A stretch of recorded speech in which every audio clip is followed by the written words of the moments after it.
Another ஒரு இன்ட்ரெஸ்டிங்கான recipe Filipino omelette. என்னோட ஸ்டைல்ல எப்படி பண்றதுன்னு பாத்துடலாமா? இதுக்கு நான் 2 எக் பிளான்ட் எடுத்திருக்கேன். நான் வந்து நீளமா இருக்கக்கூடிய இந்த டைப் எடுத்திருக்கேன். கொஞ்சம் குண்டா வேற டைப்லயும் இருக்கும், அந்த மாதிரி எடுத்து யூஸ் பண்ணாலும் ஓகே தான். இதுல ஒரு ஃபோக் வச்சு ஃபுல்லாவே ஹோல்ஸ் போட்டுக்கலாம். இந்த மாதிரி ஃபுல்லா ஹோல்ஸ் போடும் போது உள்ளெல்லாம் ஈஸியா குக் ஆகி சீக்கிரமா வேகும். அடுத்து டைரக்டா ஸ்டவ் மேல ஒரு கிரில் ரேக் வச்சு இந்த மாதிரி சுட்டு எடுக்கணும். ஸ்டவ் வந்து மீடியம் ஃப்ளேம்ல இருக்கணும். ஹை ஃப்ளேம்ல இருந்ததுன்னா ஈஸியா மேல எல்லாம் கரிஞ்சிரும், உள்ள வேகாம போயிடும். இந்த மாதிரி ஃப்ரண்ட் அண்ட் பேக் திருப்பி போட்டு ஒரு 10 மினிட்ஸ்க்கு குக் பண்ணணும்.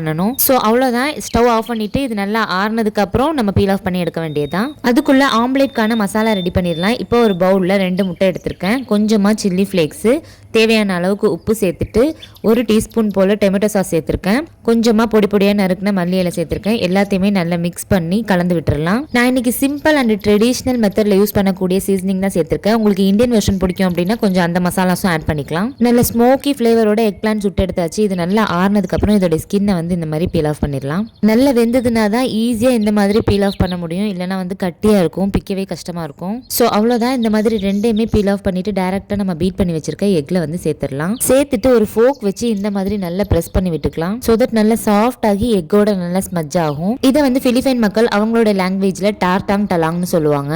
டார்டாங்னா ஆம்லேட், டார்டாக் இட்லாக்னா வெறும் பிளெயின் ஆம்லேட். இதை எக் பிளான்ட் யூஸ் பண்ணி பண்றதுனால டலாங்னு சொல்லுவாங்க. ஸோ டார்டாங் டலாங். இந்த டிஷ் தான் பிலிப்பைன் மக்களுடைய மோஸ்ட் காமன் கம்ஃபர்ட் ஃபுட்டு. இதுக்கு கூட பிளெயின் ரைஸ் மேல பனானா கெச்சப் அப்படி இல்லைன்னா வினிகர்ல டிப் பண்ணி சாப்பிடுவாங்க.